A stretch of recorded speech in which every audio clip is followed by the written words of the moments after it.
મારું નામ ઋત્વિક દેસાઈ છે. ઋત્વિકભાઈ, શું ઘટના તમારી હવે બની હતી સામે જોઈને આખી વાત કરો. મારા મેરેજ 10/2/2023 થયા હતા. પછી મારા મેરેજ થયા બાદ 3 મહિના પછી મારા સાસુએ મારી ઘરવાળીને ત્યાં બોલાવી લીધી. ત્યાર પછી અમારી પાસે ઘરેણાની માંગ કરી. તમે ઘરેણા કરાવી દો તો અમે પાછી મોકલી તમને. અમે ઓલરેડી ઘરેણું કરાવી દીધું હતું. ત્યાર પછી વધારે ઘરેણાની માંગ કરી. અમે ઘરેણું કરાવી દીધું તો પછી ઘરેણાના ભાવ આડાવડા વધારે હોવાના કારણે અમે ઘરેણું કરાવી દીધું. એને પૈસા આડાવડા કરીને પછી એને પાછી મોકલી. પછી થોડો ટાઈમ થયો ત્યાર પછી પાછી એને એના ઘરે બોલાવી લીધી મારા સાસુએ. પછી મારા સાસુએ મકાનની માંગ કરી. તમે રાજકોટમાં અલગ મકાન લ્યો અને તમે ત્યાં એકલા રહ્યો એવી વિનંતી કરી મને મારી સાથે. તો અમે તમારી ઘરવાળીને પાછી મોકલી. પછી અમારે થોડોક પૈસાનો પ્રોબ્લેમ હોવાથી અમે ઘરેણા આડાવડા કરીને મકાનના પૈસાની વ્યવસ્થા કરી. પછી મકાનમાં અમે રહેવા ગયા હતા. પછી ત્યાર પછી મારા છોકરો 7 મહિનાનો પેટમાં હતો ત્યારે મારી ઘરવાળી એના પિયર ગઈ. પછી મારા છોકરાનો જન્મ થયો ત્યારે આ સતીશભાઈ ધામી ત્યાં એના ઘરે આવેલા. પછી મને ત્યાં બોલાવેલો કે તમે આવો. હું ત્યાં ગયો. પછી એવી અમુક ચમત્કારી વાતો કરી કે તમારા પગમાં કંઈક નિશાન છે ને તમારા હાથમાં નિશાન છે, તમારે આવી ટેવ છે, આ દેવી દેવ છે, એવી રીતે અમુક એવી ચમત્કાર વાતો કરીને મારા ઘરવાળીને માઇન્ડ વોશ કરી. આ સતીશભાઈ ધામી માઇન્ડ વોશ કરવામાં બહુ એક્સપર્ટ માણસ છે. ત્યાર પછી એને મારી પાસે પૈસાની માંગ કરી કે તમારે ઘરમાં સારું કરવું હોય તો તમારે પૈસા આપો મને, તો હું જંગલમાં જઈને વિધિ કરું, ત્યાર પછી તમારે સારું થશે. મેં 2 મહિના એને પૈસા આપ્યા જ નહીં. મને બહુ ફોન કર્યા પૈસા માટે, એને પૈસા જ ન આપ્યા. ત્યાર પછી સતીશ ધામી અને મારા સાસુ પ્રભાબેન ભાવેશભાઈ સોરઠિયા બે ભેગા થઈને મને સતીશભાઈ ધામી જ્યાં ગુંદાવાડીમાં એનું મકાન છે ત્યાં મને લઈ ગયા. ત્યારબાદ મને એવું કીધું કે તમે જે ઘરેણા કરાવી દીધા છે તે ઘરેણા અમને સોંપી દો તો વ્યવસ્થિત તમારું ઘર ચાલશે. મેં એને પહેલા તો મારા ઘર ટકાવી રાખવા માટે પહેલા તો હા કરી. પછી મેં અમારું ઘરેણું મકાન લીધું, એના પૈસા આડાવડા કર્યા હતા એટલે અમારું ઘરેણું આડાવડું હતું. ત્યારબાદ ઘરેણું મેં ન આપતા મારી ઘરવાળીનું માઇન્ડ વોશ કરી નાખ્યું.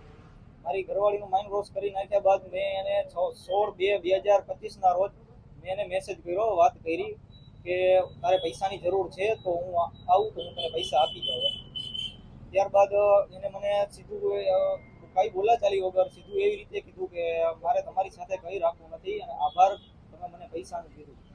હવે ત્યારબાદ મારી ઘરવાળીને હું વાત કરું, ફોન કરતો તો મને સીધી રોવા જ મળતી, આખો દિવસ રોયા જ કરતી અને એવું જ કહેતી કે તમે મને પ્રેગ્નન્સીમાં મારી હતી, જોકે મેં એવું કાંઈ વસ્તુ કરેલી નથી. ત્યારબાદ આ ભુવાને મેં ફોન કરીને વાત કરી કે કેમ આવી રીતે તમે કરાવ્યું. ત્યારબાદ મને એમ કીધું કે તમે ઘરેણું ન આપ્યું એટલા માટે હવે આ બધી વસ્તુ બનવાની જ છે, કે હજી વધારે વસ્તુ આ બધી બનશે, કે હજી તો આ બધું ટ્રેલર છે. ત્યારબાદ મારા સાસુને મેં વાત કરી, કોઈ મને જવાબ આપ્યો નહીં વ્યવસ્થિત રીતે, મને બધી જગ્યાએથી બ્લોક કરી નાખ્યા. ત્યારબાદ મેં મારા છોકરાનો 3 મંથનો થયો. ત્યારબાદ મને મારા છોકરાને નથી મળવા દેતા, મારા છોકરાને જોવા પણ નથી દેતા. આજે મારો છોકરો 1.5 વર્ષનો થઈ ગયો છે, હજી મેં મારા છોકરાને જોયો નથી. કોઈ સરખી રીતે કોઈ જવાબ આપતું નથી. હું કંટાળી ગયો છું આ લાઈફથી. હું ઘણી વાર સુસાઇડ કરવાની મને મગજમાં બહુ સુસાઇડ કરવાના વિચાર આવતા, પણ મને બસ એ જ વસ્તુ હતી કે જો મારો છોકરો એની પાસે રહેશે તો મારો છોકરાની જિંદગી હેરાન થઈ જશે. મેં છોકરો જોવા જ નથી દેતા. છેલ્લે 3 મહિનાનો હતો ત્યારે મેં છોકરાને જોયો હતો. અત્યારે 1.5 વર્ષનો થઈ ગયો. કેવો લાગે છે, કેવો દેખાય છે, કઈ ખબર નથી પડતી. આ સતીશ ધામી છે એ શું કામ કરે છે અને કેવી રીતના કોન્ટેક્ટમાં આવ્યો? એ મારા સાસુના કંઈક રિલેટિવ છે. એ મારા સાસુના ઘરે આવ્યા હતા અને મને બોલાવ્યો હતો. ત્યારે મારા કોન્ટેક્ટમાં આવ્યા. ત્યારે મેં મારી ઘરવાળીને કીધું હતું કે આ માણસ મને ઠીક નથી લાગતો, આ આપણું કારણ વગર છૂટું કરાવશે. ત્યારે મારી ઘરવાળીએ એમ પણ કીધું હતું કે આપણને બેને કોઈ પ્રોબ્લેમ નથી, આપણે બે સુખી જીવન લાઈફ જીવી છીએ, તો આપણને બેને શું કામ આપણું છૂટું થાય એમ. અત્યારે મારો આખું ઘર પરિવારનો મારો માળો વીખી નાખ્યો છે આ સતીશ ધામીએ.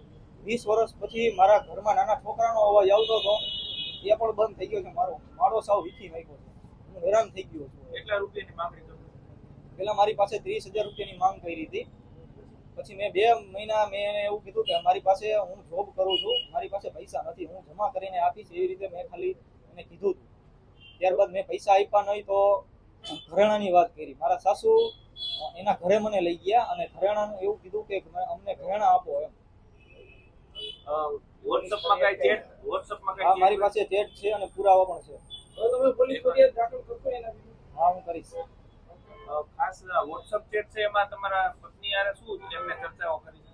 મારી પત્નીને મેસેજ કરેલા હતા, અમુક મેસેજ એને ડિલીટ પણ કરેલા હતા. મેં જોયું ત્યાં બધું અડધું ડિલીટ કરેલું હતું અને બધી વાત કરેલી હતી. મારી ઘરવાળીને એમ કહેતા કે ઋત્વિક તમને, મારું નામ ઋત્વિક છે, ઋત્વિક તમને 2027માં દગો આપશે, તને હેરાન કરી નાખશે. વિધિ કરવા માટે કેટલા રૂપિયા માંગ્યા હતા? વિધિ કરવા માટે હેરાન કરતા હતા. મારી પાસે 30,000 રૂપિયા માંગતા અને રોજ ફોન કરતા. એકવાર મને એને કંઈક વિલા છે ન્યારી ડેમ પાસે, ત્યાં પણ મને બોલાવેલો, પણ ત્યાં હું ગયો નહીં. ત્યાં શું વિધિ કઈ કરવાની શું હતી? વિધિ તમારા ઘરમાં સારું થઈ જશે, તમારે ઝઘડા નહીં થાય એવી વિધિ કરવાની હતી. એના માટે મારી પાસે 30,000ની માંગ કરી હતી. એ એમ કહેતા કે મારે હું જંગલમાં જઈને વિધિ કરીશ. આ તમારા જેવા બીજા લોકો છે એને શું કહેશો? મારી સાથે આ બનાવ બન્યો છે, બીજા કોઈ સાથે આ બનાવ ના બને એટલા માટે હું આ બધું કરું છું. ખાસ કરીને પોલીસે ફરિયાદ નોંધીને આ સતીશ દામીની ધરપકડ કરી દીધી. હવે તમે પોલીસ ફરિયાદ નોંધાવા જશો કે શું કરશો? કઈ રીતના પોલીસની મદદ લેશો? હું પોલીસ ફરિયાદ કરાવવા તૈયાર છું અને મારો આખું ઘર પરિવાર વીખી નાખ્યું છે. અત્યારે મારા ઉપર ખોટા કેસ પણ કર્યા છે, ભરણ પોષણના કેસ કર્યા છે મારા સાસુએ, અને બહુ મોટા અમાઉન્ટમાં રકમ માંગી છે. હવે શું માંગ તમારી? મારી બસ માંગ એ જ છે કે મને મારી પત્ની અને મારો છોકરો મને પાછો